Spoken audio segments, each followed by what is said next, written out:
السلام علیکم ورحمۃ اللہ وبرکاتہ۔ کل آپ سے سورۃ الرحمن کی چند آیات سے متعلق بات ہوئی تھی۔ آج سورۃ الرحمن کی کچھ اور آیات سے متعلق آپ سے بات کرنا چاہتا ہوں۔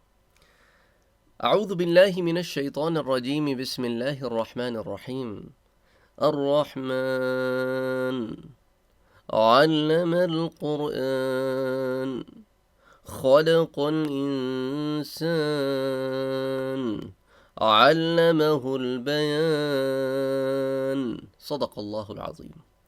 سورۃ الرحمن کی یہ پہلی ابتدائی 4 آیات جو ہیں، اس کا بظاہر ترجمہ تو یہ ہے کہ الرحمن وہ خدائے بابرکت جو بہت نہایت مہربان ہے۔ علم القرآن، اسی نے قرآن کی تعلیم فرمائی۔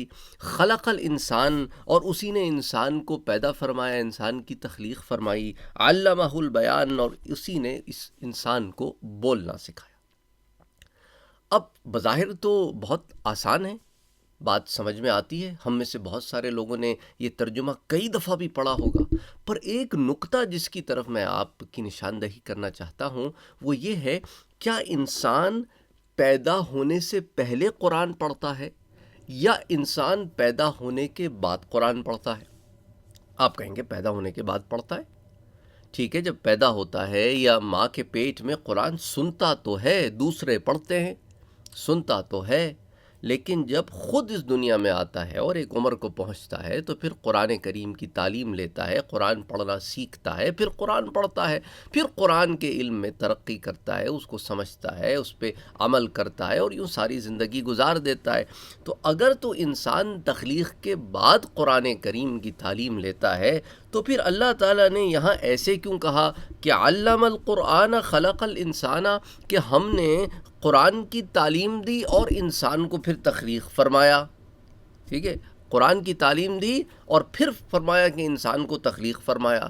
اگر انسان کی تخلیق کے بعد قرآن کا علم ہے تو بھئی ترکیب تو یوں ہونی چاہیے تھی کہ انسان کو بنایا، قرآن کو پڑھایا انسان کو، اور اس کے بعد اس کو بولنا بھی سکھایا، اس طرح کی کوئی ترکیب ہونی چاہیے تھی۔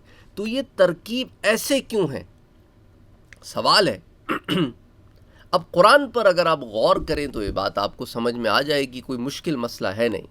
کبھی کبھی عربی زبان میں جملوں کی ترکیب اس طرح رکھی جاتی ہے کہ جس چیز پہ ایمفیسس زیادہ ہو یا جس چیز کا وقار زیادہ ہو اسے پہلے رکھا جاتا ہے، اور جس چیز کا وقار کم ہو اسے بعد میں رکھا جاتا ہے۔ ایک تو یہ ترکیب ہو سکتی ہے۔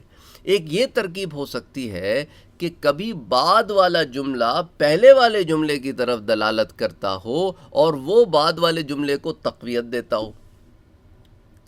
مثال کے طور پہ اللہ تعالیٰ نے سورۃ التین میں فرمایا کہ اے میرے بندوں، کہ اللہ تعالیٰ نے انسان کو بہترین پیدا فرمایا۔ تینی والزیتون وطور سینین وہذا البلد الامین لقد خلقنا الانسان فی احسن تقویم، انسان کو بہترین ساخت پر پیدا فرمایا۔ لیکن انسان نے نیکی کا راستہ چھوڑ کر گناہوں کا راستہ اپنایا تو پھر کیا ہوا؟ اسفل سافلین ہو گیا، گرتوں سے گرتا ہو گیا۔ ثم رددناہ اسفل سافلین، جب اس نے نیکی کا راستہ چھوڑ دیا تو گرتوں سے گرتا ہو گیا۔ تو اب یہاں پر انسان کی تخلیق تو ہوئی، بحیثیت انسان ہوئی، لیکن اگر وہ قرآن کو چھوڑ بیٹھے، اللہ کی کتاب کو چھوڑ بیٹھے سے مراد اس دین کو چھوڑ بیٹھے جو اللہ نے اس کے لیے بھیجا ہے، ان تعلیمات کو رد کر دے جو اللہ نے اس کے لیے بھیجی ہیں، اور ان چیزوں سے متنفر ہو کر کفر اور شرک کی زندگی گزارنا شروع کر دے، تو وہ انسان اپنی انسانیت سے بھی جاتا ہے بلکہ حیوانات سے بھی بدتر ہوتا چلا جاتا ہے۔ رددناہ اسفل سافلین ہو جاتا ہے، گرتوں سے گرتا ہو جاتا ہے۔ اس لیے قرآن کو مقدم رکھا کہ قرآن کی تعلیم انسان کو انسان بناتی ہے، اور قرآن کی تعلیم کے بغیر انسان نہیں رہتا۔ یہاں بات مسلمان کی نہیں ہو رہی، انسان کی ہو رہی ہے کہ دیکھیں مسلمان بھی ایسے ہوتے ہیں جو تعلیم قرآن سے دور ہوتے ہیں، اور آپ دیکھ سکتے ہیں پھر وہ گناہوں میں زندگیاں گزارتے ہیں، وہ درندوں کی طرح زندگیاں گزارتے ہیں۔ لیکن جن نفوس کو قرآن کریم کی رحمت ڈھانپ لیتی ہے، پھر وہ ایسے ہو جاتے ہیں کہ جن کو الفاظ بیان نہیں کر سکتے، بس ہم یہ کہہ دیتے ہیں کہ یہ اللہ والے لوگ ہیں، یہ اللہ والے لوگ ہیں، یہ اللہ سے جوڑنے والے لوگ ہیں۔ دیکھو قرآن کریم سے انسان کو عزت ملتی ہے۔ اس کا ایک چھوٹا سا واقعہ میں آپ کو سناتا ہوں۔ وہ یہ کہ حضرت عمر رضی اللہ تعالیٰ عنہ کے زمانے میں جو عامل مکہ تھے وہ حضرت عمر سے ملنے آئے، تو حضرت عمر نے کہا کہ آپ اپنے پیچھے مکے کا والی کس کو بنا کے آئے ہیں؟ تو انہوں نے ایک شخص کا نام لیا۔ حضرت عمر نے کہا کہ وہ تو غلاموں میں سے ہیں اور مکے والے تو بڑی شان والے ہیں، وہ غلام کو اپنے اوپر عامل کیسے برداشت کریں گے؟ تو انہوں نے کہا کہ یا عمر، وہ شخص ایسا ہے کہ سارے مکے میں اس سے زیادہ قرآن کا پڑھنے اور سمجھنے والا کوئی نہیں ہے۔ تو حضرت عمر رضی اللہ تعالی عنہ رونے لگے اور کہا کہ صدق رسول اللہ صلی اللہ علیہ وآلہ وسلم، میرے پیارے نبی نے سچ فرمایا کہ قرآن ہی سے لوگوں کو عزت ملتی ہے، اور جو قرآن کا دامن چھوڑ دیتے ہیں وہ ذلت و گمراہی میں پڑے رہتے ہیں۔ اچھا آئیے، یہ قرآن ہی تھا نا جس نے جنوں کی کایا پلٹ دی تھی۔ آپ سورہ جن اٹھا کے دیکھیں، 29ویں پارے میں ہے۔ سورۃ الرحمن تو 27ویں پارے میں ہے، سورۃ الجن جو ہے وہ 29ویں پارے میں، 29واں پارہ۔ اس میں اللہ تعالیٰ کیا فرماتا ہے کہ کچھ جن تھے، ان کی ایک جماعت تھی، جا رہی تھی، اور پھر کیا ہوا کہ انہوں نے قرآن کریم سنا۔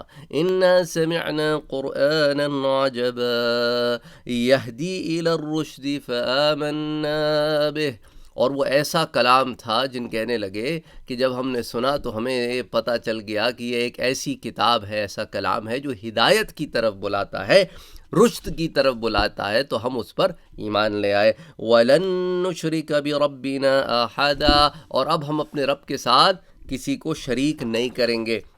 بڑی لمبی چوڑی اس میں تفصیلات آتی ہیں، اور اس کے اندر وہ کیا ہوا کہ بعد میں کیا ہوا کہ یہ وہی جن جو ابھی قرآن سننے آئے تھے، قرآن کے سننے کے بعد اپنی قوم کی طرف داعی بن کے لوٹے، اپنی قوم کو ہدایت کی طرف بلانے والے بن کے لوٹے۔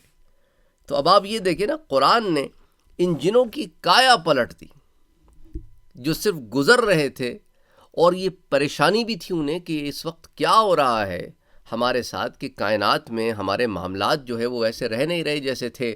تو اللہ تعالیٰ نے ان کی کایا پلٹ دی، تو اب یہ واپس لوٹے تو اپنے لوگوں کو اللہ کی طرف بلانے والے بن گئے۔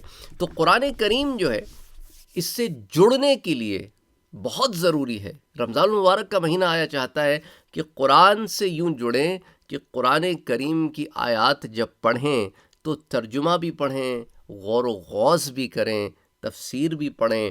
دیکھیں کتنا پیارا نقطہ ہے کہ انسان اگر غور کرے نا کہ کیا وجہ ہے کہ انسان کی تخلیق سے پہلے کہا جا رہا ہے کہ قرآن پڑھایا، قرآن تو بعد میں پڑھے گا۔ اچھا، اس کا ایک معاملہ یہ بھی ہے کہ جب انسان پیدا ہوتا ہے اس دنیا میں تو اس کے اندر روح بھی ہے اور نفس بھی ہے اور جسم بھی ہے، وہ بشر بھی ہے، وہ روحانیت بھی ہے اس میں، اور حیوانیت بھی ہے اس میں، ان کا مرکب ہے۔ روحانیت جو ہے، اس کی روح جو ہے وہ ملائے اعلیٰ سے آئی ہے۔ اس کے اندر جو روحانیت ہے وہ پکار پکار کر نیکی کی دعوت دیتی ہے، اور انسان کے اندر جو نفس ہے وہ اس کو کھینچتا ہے دنیا کی طرف۔ تو تعلیم قرآن تو رب سے جوڑتی ہے، تو رب نے انسان کے مرکب میں ایک شے رکھ دی ہے جسے روح کہتے ہیں، جو روحانیت سے سرشار ہے، اور وہ اللہ کے ذکر میں اطمینان محسوس کرتی ہے اور جوڑتی ہے اللہ کے بندے کو اللہ سے۔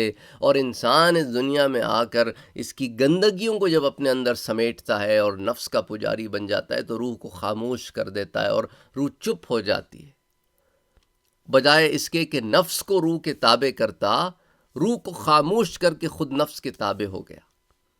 تو قرآن کریم وہ کتاب ہے جو اس کو دوبارہ اس روحانیت کی طرف لے کے آنا چاہتی ہے، جس کی سرشت میں یہ رکھ دیا گیا کہ حق یہ ہے، باطل یہ ہے، صحیح یہ ہے، غلط یہ ہے۔ انسان میں یہ چیز ہوتی ہے، وہ روحانی طور پر صحیح غلط میں فرق کر سکتا ہے، لیکن جب وہ اس غلط کو صحیح پر حاوی کر لے تو اس کا ما فی الضمیر چپ ہو جاتا ہے، دب جاتا ہے، اور اس کا نفس سر چڑھ کے بولتا ہے۔ تو اس لیے اللہ نے کیا کہا کہ علمہ البیان، ہم نے انسان کو بولنا سکھایا کہ اپنی حاجت بیان کر سکے، ایک دوسرے سے گفت و شنید کر سکے، مختلف زبانوں میں بات کر سکے۔ اس کا کلام محدود نہیں، وسعت والا ہے، وقت کے ساتھ ساتھ بڑھتا رہتا ہے۔ کبھی وہ ایک دوسرے سے کسی ایک زبان میں بات کرتا ہے، پھر کسی اور زبان میں بات کرتا ہے، کبھی زبان کی آمیزش سے، ملاوٹ میں بات کرتا ہے۔ اب دیکھیں نا، اب اس دوران گفتگو میں نے آپ سے اردو میں بات کر رہا ہوں، لیکن ہو سکتا ہے کہیں کوئی انگریزی کا لفظ بھی آ گیا ہو، کہیں کوئی فارسی کا لفظ بھی ہم نے داخل کر دیا ہو اپنی بات چیت میں۔ تو بہرحال کہنے کا یہ مقصد ہے کہ قرآن کریم پر اگر انسان غور و غوص کرے تو بہت سارے باب کھلتے چلے جاتے ہیں۔ امید کرتا ہوں کہ آپ کو ان آیات سے استفادہ ہوا ہوگا۔ کامنٹ سیکشن میں اپنی رائے کا اظہار ضرور کیجیے گا۔ السلام علیکم ورحمۃ اللہ وبرکاتہ۔